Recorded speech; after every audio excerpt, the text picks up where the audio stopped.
Shamima Begum, who left Britain as a schoolgirl to join Islamic State, has lost an appeal against the decision to remove her British citizenship. Begum's citizenship was revoked on national security grounds shortly after she was found in a Syrian refugee camp in 2019. After a series of legal battles, Begum's lawyers brought a bid to overturn this decision to the Court of Appeal, with the Home Office opposing the challenge. All three judges ruled against her today. Well, we can speak now to Joseph Kotrie-Monson, who's a criminal defence lawyer and director of the Mary Monson's Solicitors. Joseph, thank you for joining us. I don't know if you caught, I was just chatting with a couple of political journalists about that decision just before the news there. There was a bit of surprise on their behalf that it was such a unanimous verdict and so firm. What's your reaction to it? Well, good afternoon, Ruth. First of all, it's not a decision about morality. It's not a decision actually even about national security by the Court of Appeal. We heard Dame Sue Carr, most senior judge really, Lady Chief Justice in the land and the head of the Court of Appeal sitting.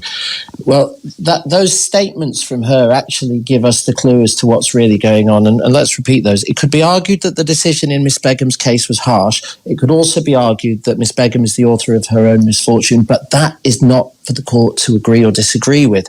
That's because they are only concerned in judicial review proceedings about the lawfulness of the decision by the then Home Secretary Sajid Javid. And of course, that's not whether his decision is one agrees with. It's about the process by which he got there. So, did he go about considering the different considerations? And of course, then we get to what they are: national security, evidence of Miss Begum as a danger, evidence of her as a victim of child trafficking, which I have to say I've been saying since the beginning, clearly obvious given her age and the way in which she came over.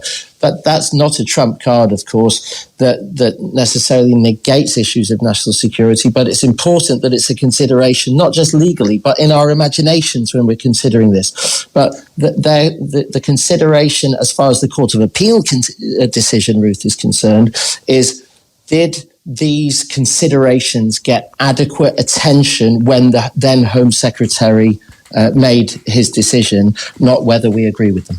Yeah, so in terms of legally, what does the future hold then for Ms Begum and her team? Is that it? There is no further court to which she can apply? This is it. She will never be allowed back again, or what? Yeah. Well, we've heard already fairly strong noises from both her defence team and a legal charity NGO that's been assisting her that they're anticipating an appeal. I'd be gobsmacked, Ruth, if we didn't end up in the Supreme Court with this.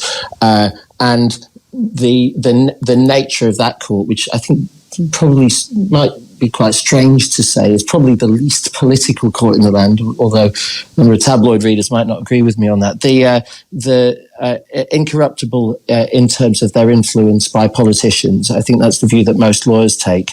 I don't think that we should assume to take for granted that they will simply follow the decision, however a senior judge has made it in the Court of Appeal, or at least been the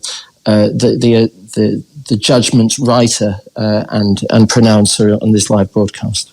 It's interesting that you're talking there about how political the courts are or otherwise. We've heard a lot from both Conservative ministers while in office and a lot that have left, including we've heard Liz Truss this week talking about how political kind of court cases can be. There's been a lot of judicial politics of late in terms of times that the government has had to go to court in order to defend decisions that they have made. I mean, will they consider this to be a win for them today? Interesting question. I think that with regard to the premise, Ruth, I think when certain politicians say that courts are becoming too political, actually they want an American-style politicization of the judiciary, where you basically have a Republican-leaning Supreme Court in the US, and that's not going to change anytime soon because of the way in which those judges are essentially elected on a partisan basis. But the role of the judiciary, and this is one thing that I have to say, as a lawyer, it really grinds my gears. And I'm not a constitutional lawyer, but it's a really fundamental misunderstanding that some people have. There are three branches to government. There's what we call the government, and fundamentally, there is the judiciary. So there's a legislature and the executive. They're responsible for laws and making sure they're carried out. But the judiciary, that third branch, they're a check on the executive and to make sure that they don't. And in layman's terms, that is legislature is parliament, executive is government, and there is a difference. And then and then you have the legal profession. Yeah, and it's really important to recognise that the judiciary are carrying out a function of policing government from behaving outside its own powers. That's what judicial review is all about. That's what the whole proroguing of Parliament was all about. You can't just make up your rules. You can enact laws.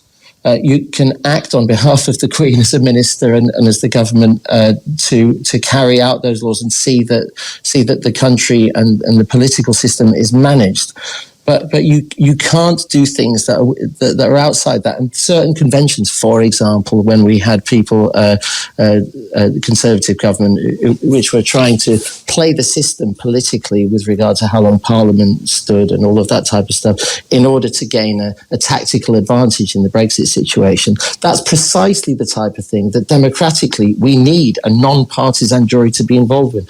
And I think the greater the attacks from people, these kind of pound shop constitutionalists like Liz Truss, the greater those attacks, the more obvious it is that what they're really seeking, Ruth, is a politicisation in their favour of the judiciary. OK, well, Luke, thank you for explaining all of that to us. That's Joseph Kotrie-Monson there, who is a criminal defence lawyer.